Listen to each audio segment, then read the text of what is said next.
सुबह सुबह सभी मंदिरों में पूजा आराधना हो रहे थे। सुबह का टाइम था। मैंने अपना एक बैग लिए हुए बस स्टॉप की तरफ निकल गई। मुझे अपने एकेडमी जाना था, इसलिए मैं स्टॉप पर पहुंचकर इंतजार कर रही थी। बस स्टॉप पर वहां एक पेड़ था। उस पेड़ के छाये में बस का इंतजार करने लगी। अचानक दो लोगों पर मेरी नजर पड़ी। एक दूसरे को हल्के फुल्के धक्के देते हुए आगे चल निकले। मेरी नजरों को इन दोनों से हटाना था कि अचानक रिक्शा पहुंच गया और मैं रिक्शा में सवार होकर उन दोनों के बारे में सोच रही थी। ऐसे किस्से तो रोज देखने को मिलते हैं, मगर मेरी सोच उनकी तरफ जाने की एक ही वजह थी, क्योंकि वह दो लोग थे। उनमें से एक लड़का और एक हिजड़ा लड़की थी। रिक्शे में बैठे 1 मिनट भी नहीं हुआ कि वही लोग सामने खड़े रिक्शे का इंतजार में थे और एक दूसरे को गुस्से से देख रहे हैं। दोनों को देखकर मैं समझ गई कि कोई समस्या जरूर चल रही है, लेकिन वह लड़के को रिक्शा के पीछे वाली सीट पर जगह नहीं मिला, तो वह मजबूरन एक ड्राइवर के साथ बैठ गया और हिजड़ा लड़की मेरे साथ बैठ गई। मैं बहुत गौर से दोनों को देख रही थी। हिजड़ा लड़की बेचारी के हाथ पर चोट लगी थी। चोट ताजी थी, देखकर लगता था आज का जख्म है। आज का नहीं बल्कि अभी का है। लड़का बार बार मुड़कर पीछे की तरफ देख रहा था। काफी गुस्से में था, मगर लोगों के सामने कुछ नहीं कह सकता था, बल्कि कुछ बोल भी नहीं सकता था। बस वह 2-3 मिनट के बाद हिजड़ा लड़का के मोबाइल पर कॉल आई। पर्स से मोबाइल निकालकर धीरे में कुछ शब्द बोलने के बाद फोन काटते हुए एक शब्द बोली, ठीक है, मैं आ रही हूँ। एक तो मैं उन दोनों की लड़ाई से हैरान थी, उनकी किससे हैरान थी, मगर उससे ज्यादा हैरानी तब हुई जब हिजड़ा लड़की ने गाली की शब्द निकाले। वो समझ गई कि मैं भी एक हिजड़ा हूँ, मगर वह बात नहीं कर रही थी।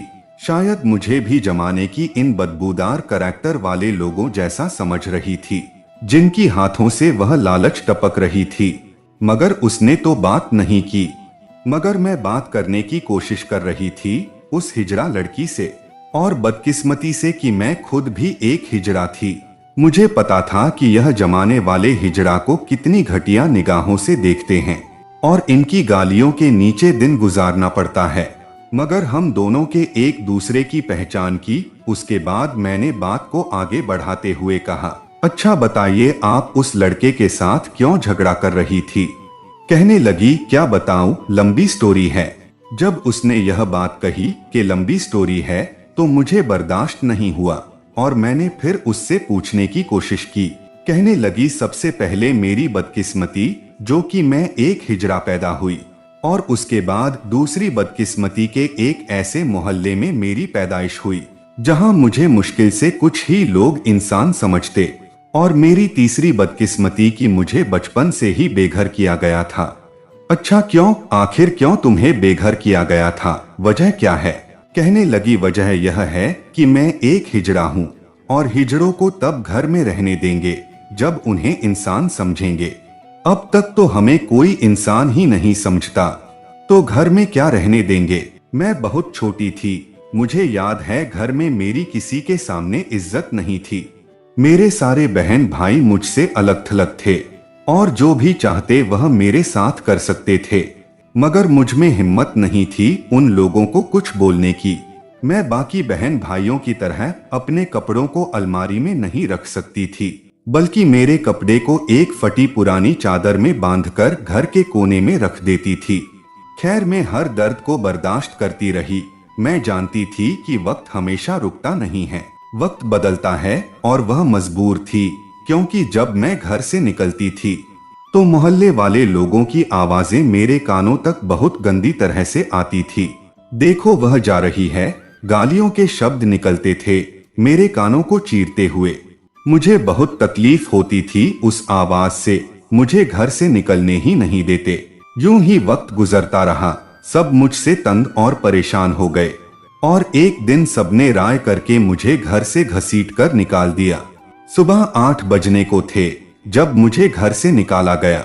एक तो माँ जैसे नाम से मेरे ऊपर से साया उठ गया था, क्योंकि मेरी माँ पैदा करके इस दुनिया से चल बसी थी और पापा बाहर विदेश में चले गए थे। जब मैं घर से निकाली गई तो मेरे हाथ में सिर्फ 2 जोड़ी कपड़े दिए गए। ना मेरी आवाज और ना मेरी चीजें मेरे काम आए। मुझे दिल में सबसे ज्यादा एक चीज की अफसोस हो रही थी कि मेरी माँ इस दुनिया में होती तो मुझे बेघर करने नहीं देती। आंखों से आंसू की समुंदर बह रहे थे। पन्नी में 2 जोड़ी कपड़े हाथों में लिए मोहल्ले से निकल आई। मैं अब बहुत परेशान थी कि अब मैं क्या करूं, कहां जाऊं, किसके साथ रहूं। लेकिन उस वक्त तो मैं मोहल्ले से निकल ही गई थी, मगर मुझे आना जरूर यहीं पर था। घर से थोड़ी ही दूर पर एक मार्केट था। मैं मार्केट चली गई। वहां मोहल्ले का एक बूढ़ा आदमी बैठा था। मैं अपने लड़खड़ाते हुए कदमों को बढ़ाते हुए पहुंची। अंकल नमस्ते, लता तुम कैसे हो, सब ठीक तो है? मैं बिल्कुल ठीक हूँ। आ जाओ यहाँ पर बैठ जाओ। कहाँ से आ रही हो? अंकल ने सवाल की और मैंने सारा अपना किस्सा सुना दिया। अंकल बहुत अफसोस में वहाँ से उठकर गए।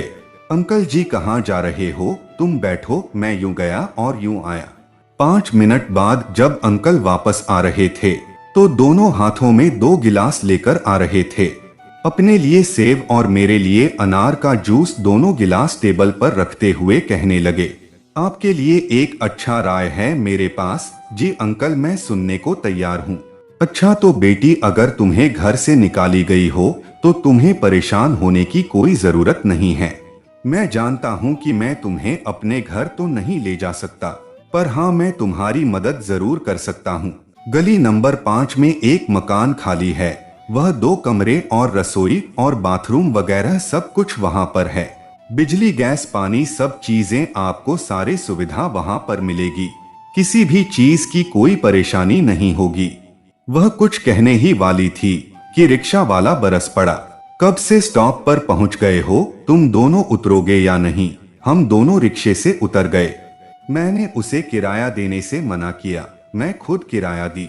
अभी मैं स्टॉप पेड़ के नीचे दोनों खड़े थे, एक दूसरे के मुंह ताक रहे थे। मैंने बातें करना शुरू की। तुम कहाँ जा रही हो? अभी मैं जा रही हूँ किसी दोस्त से मिलने, वहाँ कुछ काम निपटाने हैं। अच्छा तो आप एक काम करो, मेरे साथ आओ। रेलवे स्टेशन के पास एक होटल है, वहाँ चाय पीते हैं।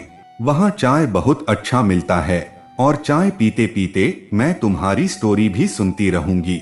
ठीक है, पर मैं हैरान हूँ, तुम इस जमाने में होते हुए भी किस हिजड़ों के साथ बैठने को अच्छा समझते हो? जी मैं तो अच्छा समझती हूँ। अगर तुम ना समझ रही हो तो मुझे आज्ञा दो, मैं चली जाती हूँ। हिजड़ा? नहीं नहीं, ऐसी कोई बात नहीं है। मैंने वैसे जमाने वालों की हिसाब से बोला था। अच्छा तो चलो जी चले। फुटपाथ पर चढ़कर दोनों रेलवे स्टेशन की तरफ चले गए और मैं एक बार फिर से स्टोरी की तरफ चली गई। अच्छा तो बताइए, वह मकान का क्या हुआ जिसके बारे में अंकल ने आपको बताया? दीदी, वह अंकल ने इंसानियत के नाते मकान मुझे दे दी।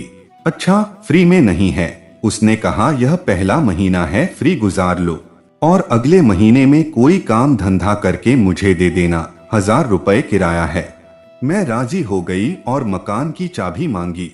अंकल गिलास से आखिरी घूंट लेने के बाद जेब से एक छोटी सी रुमाल निकालकर मुंह साफ करते हुए कहने लगे, तुम तब तक इधर ही रहो जब तक मैं घर से चाबी लेकर आऊं। ठीक है अंकल, मैं इधर ही हूँ। मैं वही कुर्सी पर बैठी हुई थी कि एक छोटा सा बच्चा, बहुत छोटा बच्चा था, भीख मांगने आया।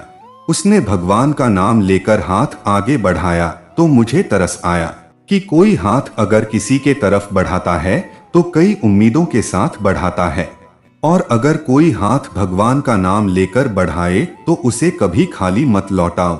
मैंने अपने परस से 5 रुपए का सिक्का लड़के के हाथ में पकड़ा दिया और मैं कहने लगी, बस मेरे लिए तू भगवान से प्रार्थना कर, मेरे बहुत सारे मुश्किल हैं, वह कम हो जाए। कहने लगा, जरूर, क्यों नहीं, मुझे यकीन है मेरा भगवान किसी को मुश्किल में नहीं छोड़ता, तुम्हारे लिए तुम्हारा रास्ते आसान कर देगा। उस छोटे बच्चे की बातें सुनकर ऐसा लगा जैसे कि यह भी जुल्म का सताया हुआ है। कुछ देर इंतजार करने के बाद अंकल पहुंच गए और साथ में घर की चाबी भी लेकर आए। चलो बच्ची, मैं तुम्हारे साथ आता हूँ, घर सफाई करना है, क्योंकि मैं पूरे 1 साल से घर की तरफ नहीं गया हूँ, काफी ज्यादा गंदा हुआ होगा। मैं मदद करने तुम्हारे साथ आता हूँ। ठीक है अंकल, आ जाइए, गली नंबर 5 है। और अंकल ने मकान खोल दिया। यह बात पूरा होने को था, मगर हम स्टेशन वाले होटल पर पहुंच गए। मैं अपने हाथ से कुर्सी को साफ करके बैठ गए और उसको सामने वाले कुर्सी पर बैठने के लिए कहा। कहने लगी, नहीं, मैं आपके पास ही बैठती हूँ, क्योंकि यह टेबल की चौड़ाई ज्यादा है।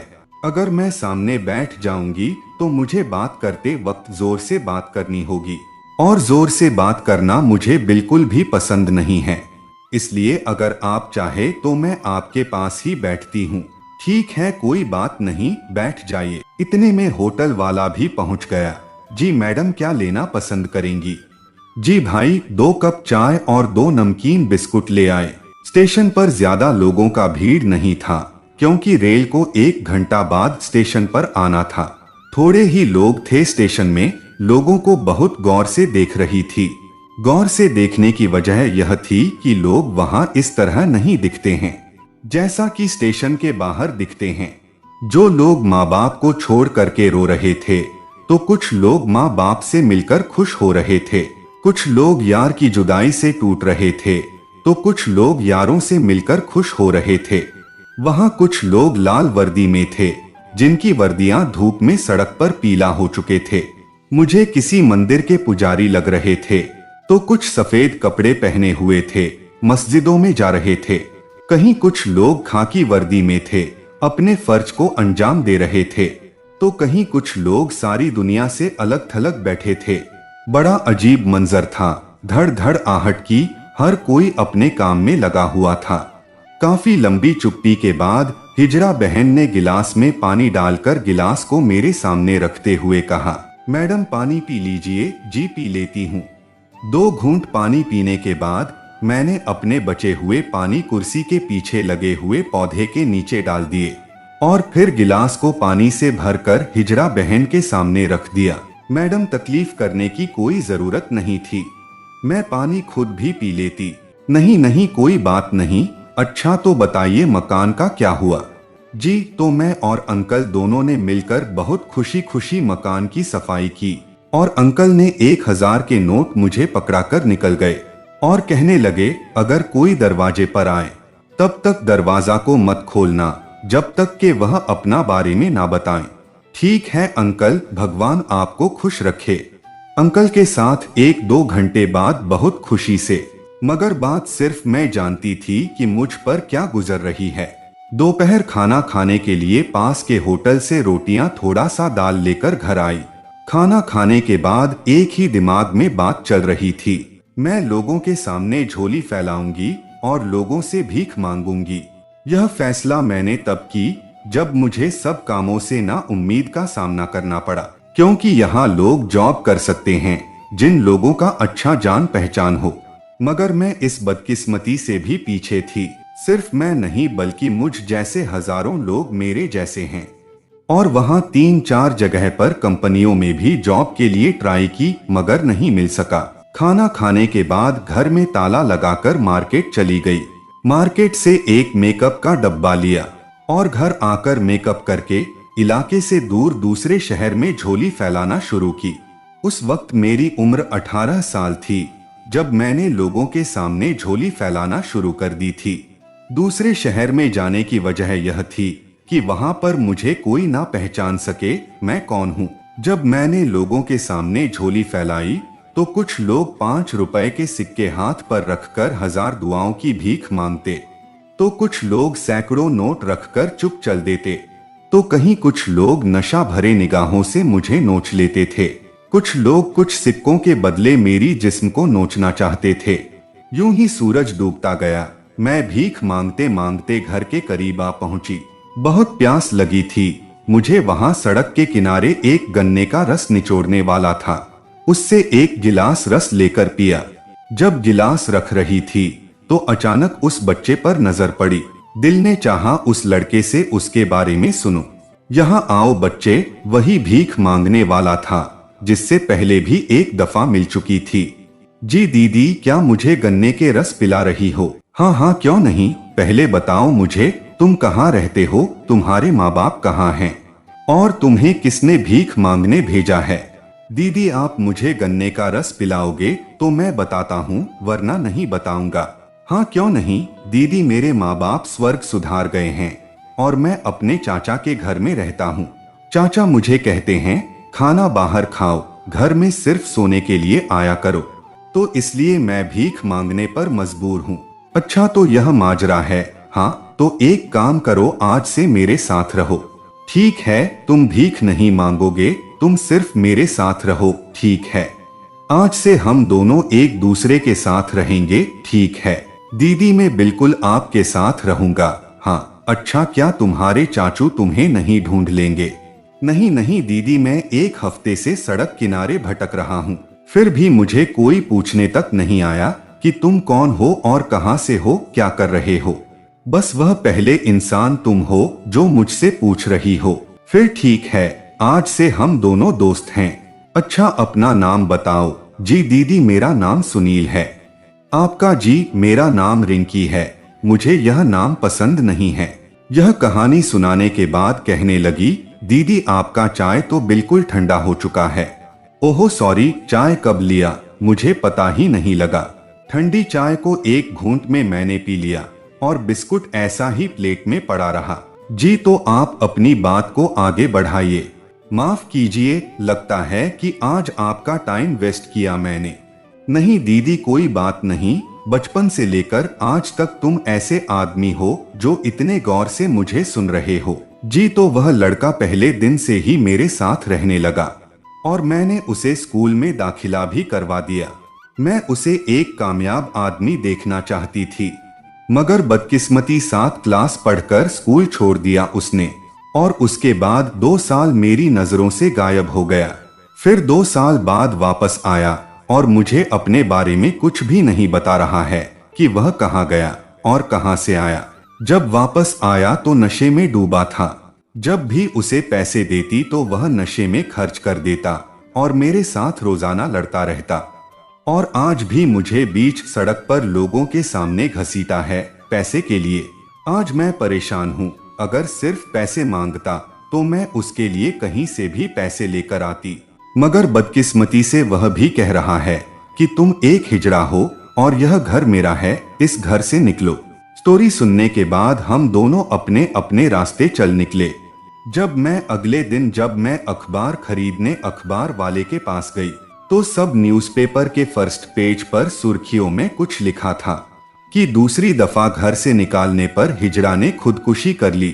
यह भी भगवान के दिए हुए इंसान ही तो है। तो दोस्तों ये कहानी आप लोगों को कैसी लगी है, कमेंट करके आप लोग जरूर बताइएगा।